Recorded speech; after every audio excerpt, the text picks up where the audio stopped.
그날 밤에 주께서 바울 곁에 서서 이르시되 담대하라. 내가 예루살렘에서 나의 일을 증언한 것 같이 로마에서도 증언하여야 하리라 하시니라. 날이 새매 유대인들이 당을 지어 맹세하되 바울을 죽이기 전에는 먹지도 아니하고 마시지도 아니하겠다 하고 이같이 동맹한 자가 40여 명이더라.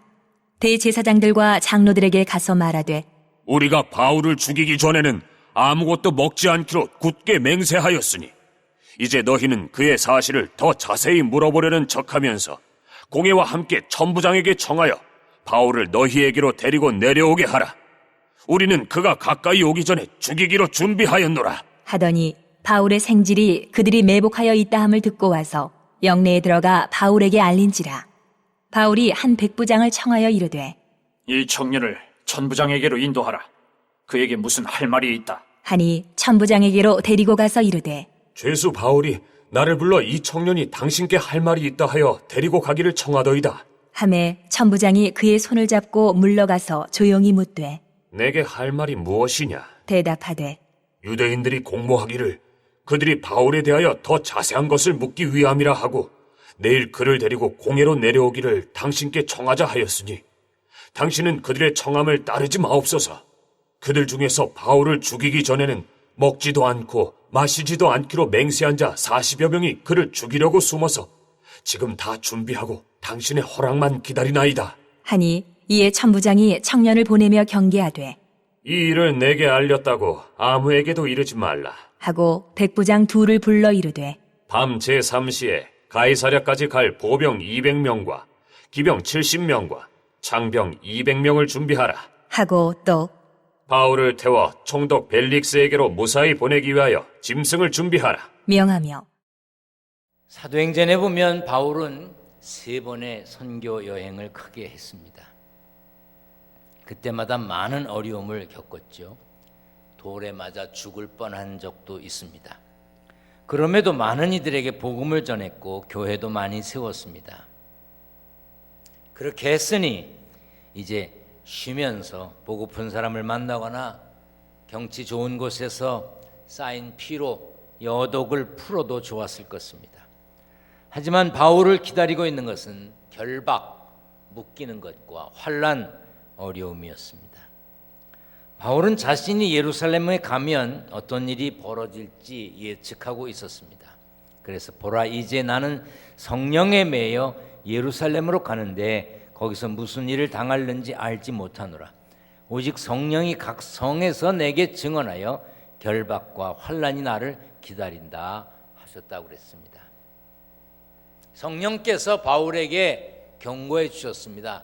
너 예루살렘에 가면, 너 거기에 가면 틀림없이 너를 괴롭히는 사람이 있을 것이고, 그리고 너 감옥에 갇힐 것이다, 묶일 것이다, 그렇게 경고했습니다. 그럼에도 바울의 발걸음은 멈추지 않았습니다. 오히려 내가 달려갈 길과 주 예수께 받은 사명 곧 하나님의 은혜의 복음을 증언하는 일을 마치려 하면은 나의 생명조차 조금도 귀한 것으로 여기지 아니하노라. 내가 죽어도 좋습니다. 나 이 일 하겠습니다 라고 정면 돌파를 했습니다. 예루살렘으로 가면 어떤 일을 겪게 될지 예상하면서도 그 길을 향해 가는 바울의 마음이 어땠을까요? 이미 수많은 고난을 겪었기 때문에 어떤 어려움이 닥친다 해도 뭐 그러려니 했을까요? 사람인데 두려웠을 겁니다. 죽을 수도 있다는 예상도 했을 겁니다. 그런데도 바울은 예루살렘으로 갔습니다. 그 길이 성령께서 인도하시는 길이었기 때문입니다. 방금 읽었던 말씀을 다른 번역으로 한번 같이 읽어보겠습니다. 시작. 그러나 이제 나는 성령의 명령에 따라 예루살렘으로 갑니다. 그곳에서 내게 무슨 일이 닥칠지 나는 알지 못합니다. 다만 내가 아는 것은 어느 도시에 가든지 감옥과 환난이 나를 기다리고 있다고 성령께서 내게 경고해 주셨다는 사실뿐입니다. 바울은 성령에 매여 성령의 명령에 따라 순종했습니다.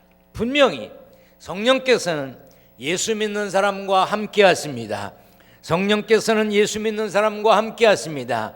성령께서는 여러분과도 함께 하십니다. 요한복음 14장에 그가 또 다른 보혜사를 너에게 주사 영원토록 너희와 함께 있게 하리니 그는 너희와 함께 거하시며 너희 속에 계시겠습니다. 하나님이 우리와 함께 계신다고 그랬습니다. 성령께서 함께 계신다고 그랬어요. 그러나 기억할 것이 있습니다. 성령께서 우리와 함께 하시고 우리 속에 거하신다고 해서 우리가 평안하고 좋은 그런 곳만 가는 것은 아닙니다. 때로 성령께서는 우리를 고난의 길로 가게도 하십니다.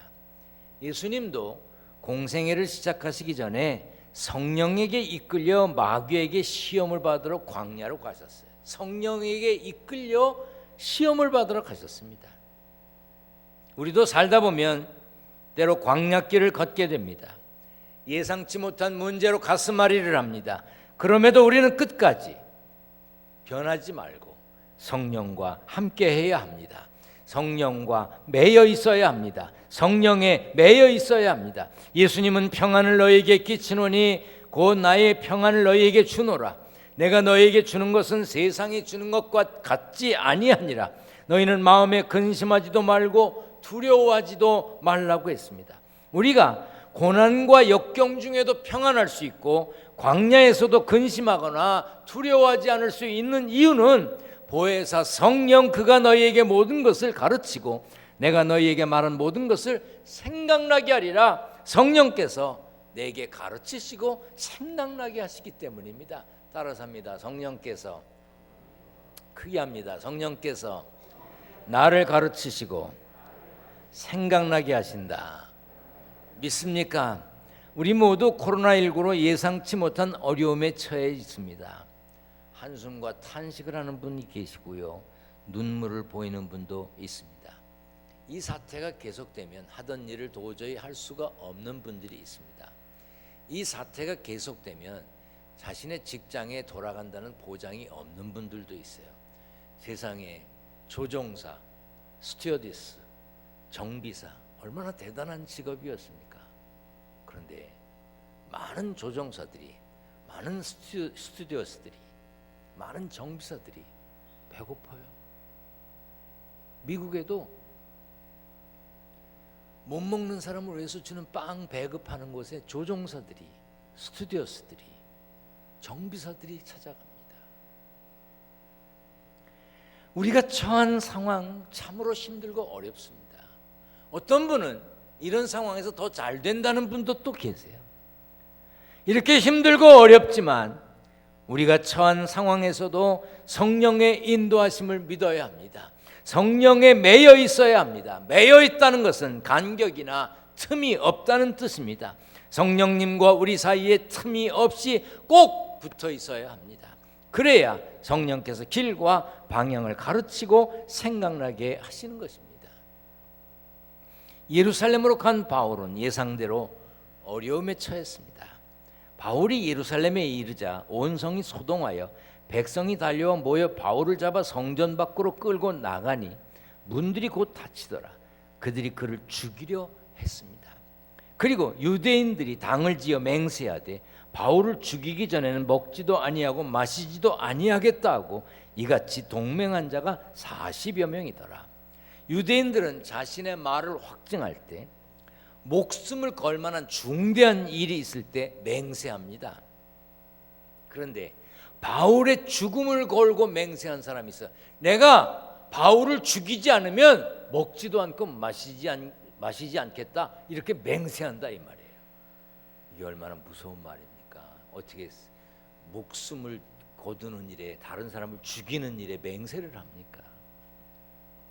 그들은 바울을 죽이려는 음모도 세웠습니다. 대제사장들과 장로들에게 천부장으로 하여금 공회 이름으로 다시 바울을 불러내라. 그러면 바울이 공회로 올 때 그를 잡아다 죽이겠다고 그랬습니다. 천부장은 1000명의 로마 군인을 지휘하는 지휘관입니다. 공회는 백성의 지도층을 가리킵니다. 최고의 의결 기구입니다. 거기에 천부장에게 이제 공회로 불러내려는 거예요. 이렇게 바울을 죽이려는 음모가 극비리에 진행되었지만 바울을 구하기 위한 하나님의 섭리도 진행되었습니다. 16절에 바울의 생질이 그들이 매복하여 있다함을 듣고 와서 영내에 들어가 바울에게 알린지라. 바울의 조카 생질 누이의 아들이지요. 바울을 죽이려는 계획을 들었습니다. 그리고 하나님께서는 바울에게 이렇게 말씀하셨습니다. 11절입니다. 그날 밤에 주께서 바울 곁에 서서 이르되 담대하라. 네가 예루살렘에서 나의 일을 증언한 것 같이 로마에서도 증언하여야 하리라. 바울은 공회에서 나는 양심을 따라 하나님을 섬겼다고 말했습니다. 나는 내 신앙 양심을 따라 하나님을 섬겼습니다. 그렇게 말했는데 그 말이, 그 발언이 유대인들을 더욱 자극했습니다. 그때 하나님께서 바울 곁에서 담대하라고 용기를 주셨습니다. 악한 세력이 하나님의 백성을 해하려 해도 구원의 하나님은 결국 하나님의 뜻을 이루십니다. 시편 91편을 다 같이 읽어보겠습니다. 시작. 내가 말하기를 여호와는 나의 피난처시라 하고 지존자를 너의 거처로 삼았으므로 화가 뇌게 미치지 못하며 재앙이 뇌 장막에 가까이 오지 못하리니 그가 너를 위하여 그의 천사들을 명령하사 뇌 모든 길에서 너를 지키게 하심이라. 그들이 그들의 손으로 너를 붙들어 발이 돌에 부딪히지 아니하게 하리로다. 거칠고 험한 광야 같은 세상에 살더라도 하나님 한 번만 피난처로 삼아야 합니다. 돈 가진 사람을 피난처로 삼고 권세 가진 사람을 피난처로 삼고 힘 있는 사람을 피난처로 삼아야 소용없습니다. 하나님을 피난처로 삼아야 합니다. 여러분이 피할 곳은 하나님입니다. 아멘. 아멘. 하나님께 피해야 합니다. 천사들이 지키게 하시고 붙들어 주셔서 발이 돌에 걸려 넘어지지 않게 하심을 믿어야 합니다. 미국 사람들이 좋아하는 책이 있어요. 영혼을 위한 닭고기 수프라고 하는 것인데 거기 이런 얘기가 나옵니다. 마크 앤더슨이라고 하는 공군 조종사 이야기입니다. 마크 앤더슨의 부인 이름은 수잔입니다. 이 수잔이 병원에 가서 눈 수술을 받았어요. 왜 수술을 받았는지 정확히 모르겠는데 눈 수술을 받다가 그만 실명했습니다. 잘 보이게 하려고 수술을 했는데 앞을 못 보게 됐습니다. 수잔은 집에서도 움직일 수가 없었고 외출도 당연히 할 수가 없었습니다. 그래서 지팡이를 짚고 다니는 것조차도 훈련을 받아야 했습니다. 그래서 재활 훈련을 받았습니다. 재활 훈련을 다 마친 수잔은 자기가 다녔던 직장을 다시 다니겠다고 했어요. 미국엔 가급적 장애를 가졌어도 그 직장에서 계속해서 일할 수 있는 일거리를 주고 일할 수 있게 해줍니다. 그 자기 직장에 다시 나가겠다고 그랬어요. 그러니까 남편이 그 다음 날부터 아침에 아내를 직장에 데려다주고 저녁이면 집으로 데려오는 일을 했습니다. 그렇게 남편이 잘 도와주었어요. 그런데 어느 날 냉정하게 차가운 말투로 내일부터는 도와줄 수가 없으니 혼자 출근하라고 말했습니다. 수잔이 얼마나 당황스럽겠습니까? 내일부터는 데려다 줄 수 없다. 미안하다. 혼자 출근해라. 냉정하게 말했어요. 그 다음 날 아침에 수잔이 혼자 출근을 합니다. 지팡이를 짚고 넘어지고 부딪히면서 혼자 버스를 타고 출근했습니다. 아마 서러워서 울기도 했을 겁니다. 처음에는 힘들었지만 몇 주 하다 보니까 익숙해졌습니다. 그까짓 남편이 안 도와줘도 직장에 다니고 일할 수 있게 됐어요. 그러던 어느 날 버스 운전사가 수잔에게 말했습니다. 부인은 참 좋은 남편을 두셨습니다. 수잔은 가뜩이나 남편에 대해서 요즘 마음에 안 드는데 직장도 안 데려다주고 부딪히고 자빠지고 넘어져도 아무 반응도 없는데 좋은 남편을 두었다 그러니까 왜 그런 말을 하냐고 운전하는 분에게 물었습니다. 부인, 아침 저녁으로 부인이 차에 탈 때마다 남편이 함께 타시잖아요. 그래서 부인의 모습을 뒤에서 지켜보시잖아요. 알고 보니까 남편은 매일같이 아내가 버스를 타면 같이 탔습니다. 그리고 버스 뒷자리에 앉아 아내의 출근하는 모습, 퇴근하는 모습을 지켜보고 있었던 겁니다. 우리도 수시로 넘어지고 자빠지고 서러운 눈물을 흘립니다. 상처와 고독도 있습니다. 하지만 그때마다 등 뒤에 계신 분이 있음을 믿어야 합니다. 우리는 힘들 때마다 하나님이 없다, 하나님이 사랑하시지 않는다, 하나님이 나를 버리신 것 같다고 투덜댑니다. 그러나 하나님의 사랑은 우리를 떠난 적이 없습니다. 다만 우리가 그 사랑을 알아보지 못할 뿐입니다. 하나님은 하나님의 자녀를 사탄의 손에 맡겨두지 않으십니다. 그러므로 우리는 담대한 믿음으로 살아야 합니다. 바울이 조카로부터 암살 소식을 듣고 바울의 조카는 천부장에게 가서 유대인들의 암살 계획을 알렸습니다. 20절과 21절 말씀을 쉬운 성경으로 한번 보겠습니다. 다 같이 읽겠습니다. 시작. 유대인들이 천부장님께 바울을 신문할 것이 더 있다는 구실을 대면서 내일 바울을 그들의 공회로 끌어내어 달라고 천부장님께 청하기로 결정했답니다. 그러나 그들의 말을 고지 듣지 마십시오. 40명도 더 되는 사람들이 숨어서 바울을 기다리고 있습니다. 그들은 바울을 죽이기 전에는 아무것도 먹지도 않고 마시지도 않겠다고 맹세까지 하였습니다. 그들은 지금 준비를 다 해놓고 천부장님의 승낙만 기다리고 있습니다. 이에 천부장은 바울의 조카에게 이 정보를 나에게 알렸다고 말하지 말라고, 아무에게도 말하지 말라고 하고 그를 돌려보냈습니다. 그리고 자신의 부하 백부장 2명, 100명을 지휘하는 지휘관 2명을 불렀습니다. 그리고 이렇게 말했습니다. 병사 200명과 기병대 70명과 창을 쓰는 병사 200명을 무장시켜 오늘 밤 9시에 가이사랴로 떠날 준비를 갖추게 해라. 또 바울을 총독 벨렉스에게 안전하게 호송할 수 있도록 그를 태울 짐승도 준비해 두도록 하여라.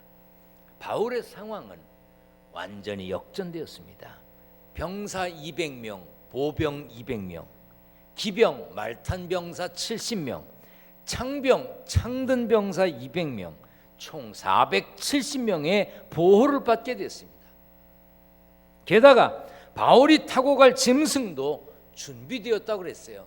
뭘 준비했겠습니까? 아마 말 같은 거 준비했겠죠. 바울을 죽이려고 맹세까지 한 사람 40여 명, 바울을 지키려는 470명. 아무리 암살단이 무장을 하고 숨어 있다 할지라도 당시 세계를 제패하는 로마 군대의 무기는 어마어마한 것이었습니다. 그 로마 군대 470명이 바울을 호위하게 되었습니다. 사실 우리가 근심하고 걱정한다고 해서 뭐 되는 것은 별로 없습니다. 다만 하나님을 의지하고 붙잡을 때, 하나님을 피난처로 삼을 때 우리가 하나님의 역사를 보게 됩니다. 예루살렘에서 하나님의 보호하심을 경험한 바울이 나중에 이렇게 고백했습니다. 다 같이 읽습니다. 시작. 우리가 알거니와 하나님을 사랑하는 자 곧 그의 뜻대로 부르심을 입은 자들에게는 모든 것이 합력하여 선을 이루느니라. 모든 것이 결국 나중에 보니까 그게 선을 이룬다는 것을 알 수가 있습니다. 우리는, 저도, 여러분도 내일을 볼 수가 없습니다. 내일을 알 수가 없어요. 하지만 하나님은 우리를 선한 길로 인도하십니다. 그러므로 앞길이 보이지 않아 이제 답답해도 서두르거나 조급해할 필요가 없습니다. 하나님이 허락하지 않으시면 그 흔한 참새조차도 떨어지지 않습니다. 그러니 우리는 두려워하지 말고 하나님의 뜻을 찾고 믿고 순종해야 합니다. 지난 세월 힘들고 어려웠습니다. 그렇지만 가만히 생각해 보면 오늘까지 버텼어요. 오늘 여러분들이 이 자리에 있는 것은 지난 세월에 승리했다는 뜻입니다. 할렐루야! 오늘 살아있음이 기적이요 감사인 것이고요, 오늘 살아있다는 것이 또 한 번의 소망이 있는 것이고 또 한 번의 은혜를 받은 겁니다. 매 순간순간이 얼마나 고마운 것인지요. 코로나19로 가정, 일터, 교회, 전 세계에 많은 변화가 있었습니다. 또 앞으로도 많은 변화가 있을 것입니다. 예측하기도 어렵고 짐작하기도 어렵습니다. 저도요, 너무나도 당황스러운 일이 계속되고 있어서 어떻게 해야 될지 답답할 때가 있습니다. 그래도 어떻게 할까? 어떻게 하면 잘할까? 어떻게 하면 더 잘할까? 생각하면서 저 자신도 힘들게 하고 함께 일하는 교역자들도 힘들게 합니다. 오늘 아침에도요, 조금 더 있다 보낼까 그러다가 1부배 마치고 밥 먹는 시간에 부목사님들에게 문자를 보냈습니다. 아마 밥맛 떨어졌을 겁니다. 왜냐하면 어마어마한 일을 또 시켰거든요. 지금은 예측하기도 짐작하기도 어려운 일들이 자꾸 다가오기 때문에 우리가 준비하고 우리가 최선을 다하지 않으면 안 됩니다. 물론 하나님께서 함께 하시지만 우리가 노력해야 합니다. 담대하라고 하신 하나님을 피난처로 삼아야 합니다. 성령에 매여 있어야 합니다. 딱 붙어 있어야 합니다. 도우시는 하나님을 믿고 범사에 승리하는 삶의 주인공이 되시기를 축원합니다. 우리 오늘 말씀 생각하면서 함께 찬양하겠습니다.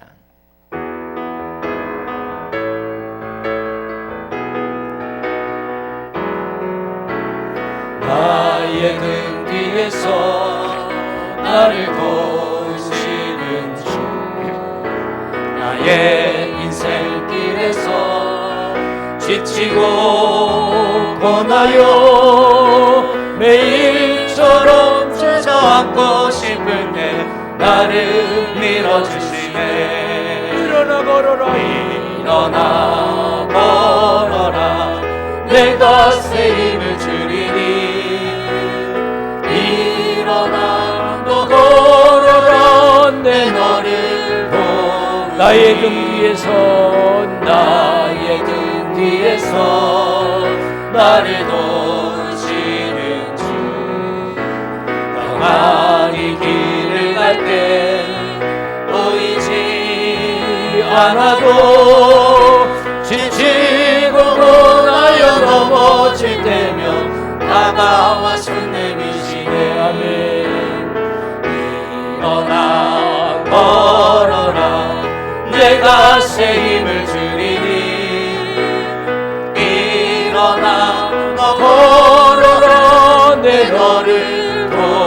나의 등 뒤에서, 나의 등 뒤에서 나를 도우시는 주, 때때로 뒤돌아보면 여전히 계신 주, 잔잔한 미소로 바라보시며 나를 재촉하시네. 일어나 걸어라, 내가 새 힘을 주리니. 일어나 너 걸어라, 내 너를 도우리. 전능하신 하나님 감사합니다. 여전히 우리를 지켜보시는 하나님 감사합니다. 힘들고 어려워도 주님께 의지하며 사는 승리의 삶의 주인공들 되게 하여 주옵소서. 세상에 살면서 얻은 소득을 구별하여 하나님께 드리려고 합니다. 온라인으로 헌금한 이들도 있습니다. 가정에서 온라인으로 예배드리며 예물을 준비하였다가 교회에 올 때 드리려고 이제 준비한 이들도 있습니다. 하나님, 저들의 마음과 정성을 받아 주시옵소서. 예수님 거룩하신 이름으로 기도하옵나이다. 아멘.